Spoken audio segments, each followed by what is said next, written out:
EBS나 엠베스트 혹은 칸 아카데미에서 약간 부족한 부분이 보이더라고요. 온라인 수업을 듣더라도 충분히 높은 완성도를 기대할 수 있습니다.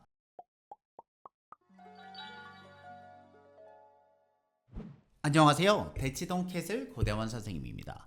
오늘은요, 해외에서 공부하는 학생들이 가장 쉽게 선택할 수 있는 수단 중에 하나인 온라인 강의에 대한 이야기를 해보려고 합니다. 물론 현지에서 수학을 가르쳐 줄 수 있는 사람을 구하면 좋겠지만 해외에선 그게 여의치 않잖아요. 그래서 선택하는 온라인 강의들이 있는데 대표적으로는 세 가지 정도가 있는 것 같아요. 첫 번째로는 EBS 강의가 있을 거고요. 둘째는 초중등 교육 사이트인 엠베스트처럼 사교육 업체들이 만든 게 있어요. 뭐 밀크티 같은 것도 있을 거고요. 그리고 세 번째로는 미국에서 시작돼서 유행하는 온라인 강의 사이트 칸 아카데미, 이렇게 세 가지 종류의 온라인 교육들 대부분 하실 거라고 생각합니다. 이 온라인 교육을 하실 때요, 여러분들이 기억하면 좋을 네 가지에 대한 이야기를 해드리려고 합니다. 첫 번째로는요, 그 강의 사이트에서 내가 만약에 마음에 드는 선생님이나 그 강좌 시리즈를 만약에 정하잖아요. 그럼 중간에 바꾸지 말고 그걸 쭉 듣는 걸 추천드립니다. 제가 왜 이 말씀을 드리냐면, 제가 상담을 하다 보면 이런 경우들이 있어요. 각각의 선생님들이 그 강점들이 있어요. 그렇기 때문에 예를 들면 1학기에 강한 선생님, 2학기에 강한 선생님, 이렇게 유명하신 사람들이 따로 있는 경우들이 있거든요. 그리고 EBS나 엠베스트 같은 경우에는 선생님을 선택할 수 있기 때문에 1학년 거는 A 선생님을 듣다가 2학년 거는 B 선생님을 듣고 이렇게 당연히 중간에 교체가 가능하거든요. 그런 경우에 일부 학생들과 선생님은 그 좋다는 선생님들을 조합해서 듣는 경우들이 있어요. 근데 이렇게 조각조각 다른 종류의 선생님을 강의를 듣다 보면 다 배우고 나서 일관성이 조금 사라지는 경우들이 있거든요. 그렇기 때문에 한 선생님을 정하면 그 강의를 조금 지루하시더라도 처음부터 끝까지 다 듣는 걸 추천드립니다. 제가 처음부터 끝까지라는 건 예를 들면 중학교 개념 강의를 A 선생님을 선택을 했다면 중학교 1학년 1학기부터 3학년 2학기 거까지 좀 지루하더라도 그 A 선생님의 강의를 다 듣는 걸 추천드려요. 그러한 관점에서 EBS나 엠베스트 같은 경우에는 선생님이 여러분이기 때문에 선택지가 많다는 건 다른 말로 하면 일관성이 부족해질 수도 있다는 말이기 때문에 그 안에서 나랑 맞는 선생님을 정한다면 그 강의 시리즈를 다 듣는 걸 추천드립니다. 두 번째로는요, 첫 번째 내용의 연장선이긴 한데요, 교재를 선택하실 때도요, 일관성 있게 정해져 있는 문제집 두세 종류를 쭉 푸시는 걸 추천드려요. 제가 종종 상담을 받아보면 어떨 때 조금 놀라냐면 이 학생이 푼 문제집이 너무 많을 때예요.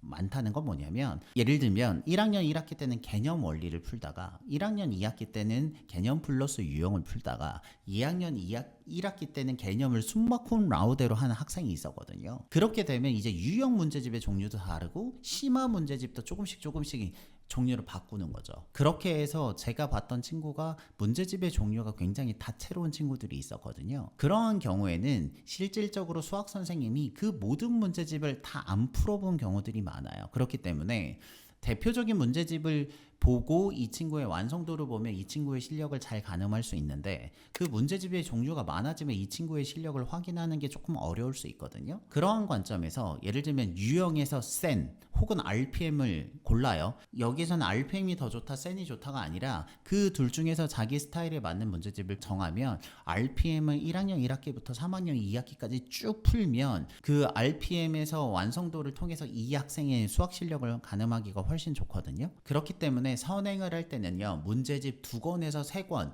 내가 좋아하는 스타일의 문제집을 고르고요, 그 문제집을 시리즈별로 쭉 나가시는 걸 추천드립니다. 물론 한국으로 돌아와서 중간고사 기말고사를 준비할 때는 다양한 문제집을 닥치는 대로 푸는 시기가 있어요. 근데 그때는 현행으로 돌아와서 시험 준비할 때 그렇게 하는 거고, 선행을 할 때는 2권에서 3권을 정해놓고 그 문제집 시리즈를 과정별로 다 푼다 라고 생각을 하신다면 첫 번째와 마찬가지로 훨씬 일관성이 있기 때문에 학생의 실력이 안정될 가능성이 높습니다. 그리고 세 번째는요, 혹시 중상위권 이상이면요, 강남인간처럼 사교육 선생님들이 해보는 동영상 강의를 한번 들어보시는 걸 추천드려요. 실제로 EBS로 학습을 꽤 많이 하다가 이제 저하고 상담을 했던 학부모님 중에 하나는 이 친구가 공부를 되게 잘하는 친구였거든요. 그래서 들을 때는 잘 몰랐는데 다 듣고 나서 보니까 이 친구 실력에 비해 그 강의의 진도, 속도가 좀 늦었다라는 피드백을 들었거든요.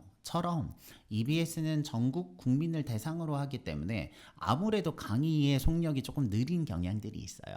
그런 관점에서 사교육 선생님들은 바로 현장이기 때문에 그 속력이 더 빠른 경우들이 있거든요. 하지만 가격 때문에 부담이 된다면 강남 인강 같은 경우에는 그러한 선생님들이 낮은 가격으로 강의를 올려놓는 사이트니까요. 그렇게 강남 인강을 가셔서 사교육을 하고 있는 분들의 온라인 강의를 들어보시고 그걸 EBS와 비교하신다면 사교육과 공교육의 온도 차이를 명확하게 느낄 수 있기 때문에 양쪽을 들어보시고 선택하는 걸 추천드린다. 이렇게 작은 팁도 전해드립니다.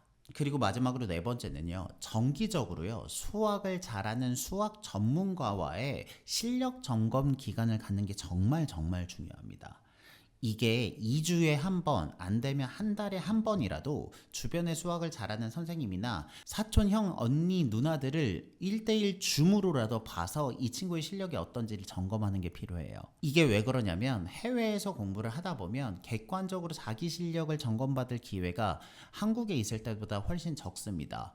그리고 일부 어떤 곳들에서는 자체 교재들을 많이 쓰거나 내가 들어본 적이 없는 교재를 쓰기 때문에 그 문제에 80점을 받아도 이 80점이 어떤 80점인지 확인하기가 어려울 때가 있거든요. 그렇기 때문에 외부에서 수학을 잘하는 선생님이나 사촌들이 들어와서 그 학생의 실력을 점검해 주는 게 굉장히 필요한데요. 가장 쉬운 방법은 월간 테스트 같은 걸 보는 겁니다. 그 테스트는요, 문제집 뒤에 있는 단원 테스트를 보셔도 되고요. 문제은행 같은 데 가면 테스트 쉽게 구할 수 있거든요. 그런 것들을 구해다가 정기적으로 테스트를 보시는 거예요. 저희 센터에서는 주간 테스트도 보고요. 한 달 반마다 총괄 평가를 보거든요. 근데 이 주간 테스트를 잘 보고 못 보고가 중요한 게 아니라 정기적으로 내가 시험을 보기 때문에 그 시험 준비를 하는 그 긴장감이 있거든요. 그래서 중간중간에 시험이나 실력 점검에 그 계기 이벤트를 넣어서 학생들이 텐션이 낮아지지 않고 일정하게 유지할 수 있도록 그렇게 실력 점검 기회를 삽입하신다면 온라인 수업을 듣더라도 충분히 높은 완성도를 기대할 수 있습니다. 그러면 구체적으로 사촌이 오면 뭘 봐줘야 되나요? 라고 생각을 하실 텐데요. 해줄 수 있는 건 크게 세 가지가 있습니다. 첫 번째로는요, 개념 정리예요. 그래서 학생이 배웠던 개념을 한번 이야기해보라고 한 다음에 그거를 한번 들어보면 이 친구가 그 과정을 배울 때의 개념이 얼마큼 정리되어 있는지 전문가가 보면 쉽게 알 수 있거든요. 대학생 이상이 봐도 알 수 있습니다. 그렇기 때문에 이 친구가 개념이 잘 되어 있는지 점검을 할 수 있고요. 둘째는요, 교재를 한번 보실 수 있어요. 그렇게 교재를 보면 그 풀이를 통해서 이 친구가 잘하는지 못하는지를 볼 수 있고요. 팁으로 드린다면 그 문제집 안에서 별표가 쳐져 있는 문제들이 있을 거예요. 그런 걸 몇 개를 찝어다가 내 눈앞에서 다시 풀어보라고 시키잖아요. 그러면 그 풀이를 적는 걸 보고 그 학생의 실력을 냉철하게 알 수 있거든요. 그렇게 그 학생이 풀었던 문제집의 완성도를 점검하는 역할이 있을 수 있습니다.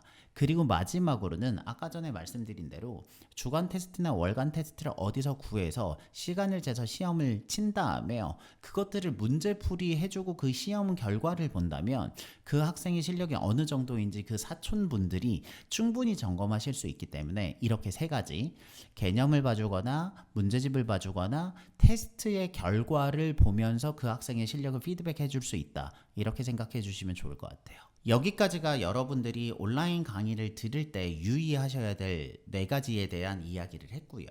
저희들이 실제로 대치동 캐슬 글로벌이라고 줌 수업 기반으로 온라인 강의를 하고 있거든요.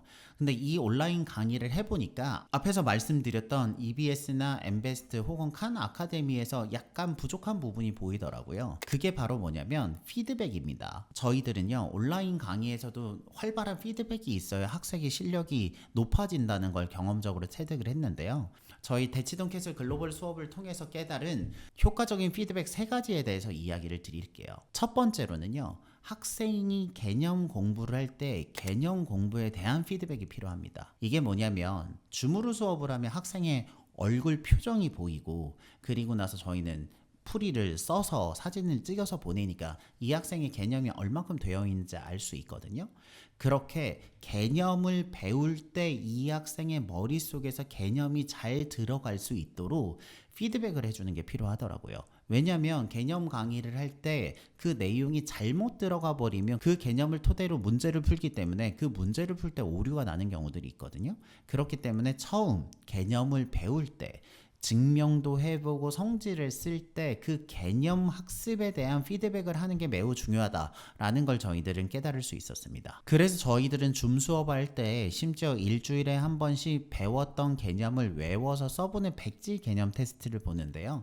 이렇게 백지 개념 테스트를 통해서 그 학생이 머릿속에 개념이 얼마나 잘 정립되어 있는지 정기적으로 피드백을 하고 있습니다. 두 번째로는요, 학생들의 문제풀이 실력을 점검할 수 있는 피드백이 필요합니다. 첫 번째 개념 정립이 잘 되었다면 두 번째는 이제 문제풀이잖아요. 근데 제가 수많은 수업을 해봤지만 답이 맞더라도 문제풀이의 완성도가 낮은 경우들이 있어요. 그게 왜 그러냐면 문제풀이를 할 때는 1, 2, 3, 4, 5단계를 써야 되는데 이 친구의 풀이를 보면 1단계, 4단계, 5단계 이렇게 3개만 쓴 경우들이 있거든요. 그래서 그 문제풀이가 완결성을 갖기 위해서는 필요한 요소들이 있는데 그 요소들이 빠짐없이 들어있는지를 피드백을 해줘야 됩니다. 그래서 저희들을 줌 수업에서는요, 학생들이 스마트폰을 가지고 저희들은 타이머를 켜서 2분이든 3분이든 그 문제풀이를 풀 수 있는 시간을 주거든요. 그리고 나서 사진을 찍어서 수업 단톡방에 올려요. 그러면 그 단톡방의 풀이를 보면 그 학생이 어느 정도의 완성도를 풀이를 쓰고 있는지 알고 있기 때문에 그 풀이가 잘 되었는지 잘 못 되었는지 선생님들이 적극적으로 피드백을 주거든요. 이렇게 온라인이지만 이 학생이 문제풀이를 했을 때 그 문제풀이의 완성도가 어느 정도인지 답장을 해주고 대응을 해서 피드백을 해서 그 문제풀이 완성도를 높여주는 작업이 반드시 필요하다, 이렇게 말씀드리고 싶습니다. 그리고 마지막 세 번째 피드백은요, 혼자 공부하다 보면 내가 공부를 잘하는지 못하는지 잘 객관적으로 모를 수가 있잖아요. 그럴 때는 학생들이 모여서 전체적으로 자기 실력에 대한 객관적인 평가 피드백을 받을 필요가 있습니다. 이게 거창하게 말해서 이렇지만 실질적으로는요, 예를 들면 그 반에 학생이 7, 8명이면 주간 테스트나 월간 테스트를 본다고 했잖아요. 그럼 테스트 결과가 나올 거잖아요. 그 결과들을 한데 모아서 성적을 받아보는 연습을 해야 돼요. 그래야 내가 이 집단 안에서 잘하는지 못하는지를 알 수 있게 되고 그 점수들을 통해서 이 집단 자체가 잘하는 집단인지 조금 덜 잘하는 집단인지에 대한 객관적인 평가도 가능하거든요. 이거는 학생 혼자만 있으면 평가가 어렵고 학생들이 모여 있어야 되는데, 그러한 관점에서 저희들은 줌 수업을 할 때 처음에는 학생 개별적으로 하는 1대1 수업이 가장 효율적이구나 라고 생각을 하다가 수업을 더 해보니까 이게 집단 안에서 객관적으로 나를 평가할 수 있는 기회가 꼭 필요하구나를 깨닫게 되었거든요. 그래서 결과적으로는 한 반에 여러 명의 학생들이 같이 공부를 하는 형태의 수업이 가장 지속 가능하고 효과가 좋다라는 결론을 내리게 되었는데요. 이것을 바탕으로 저희 글로벌 줌 수업들도 단체 수업을 하거든요. 그래서 학생 개별적으로 피드백을 하기도 하지만 학생들이 모여서 주간 테스트나 테스트를 정기적으로 보고 숙제 검사도 다 같이 똑같은 기준으로 평가를 하기 때문에 그 집단 안에서의 나의 실력을 점검하고 피드백 받는 기회가 필요하다라는 이야기를 꼭 드리고 싶습니다. 자, 이렇게 해서요, 해외에서 온라인 강의를 들을 때요, 유의하셔야 될 4가지 부분과 대치동 캐슬 글로벌 줌 수업에서 하고 있는 수업 피드백에 대한 이야기도 드렸는데요. 이 이야기들을 종합하셔서 온라인 수업을 선택하신다면 좋은 결과가 있을 거라고 생각을 합니다. 저는 다음에 또 좋은 내용으로 찾아뵙겠습니다. 여러분들의 교육을 응원합니다. 저는 대치동 캐슬 고대원이었습니다. 감사합니다.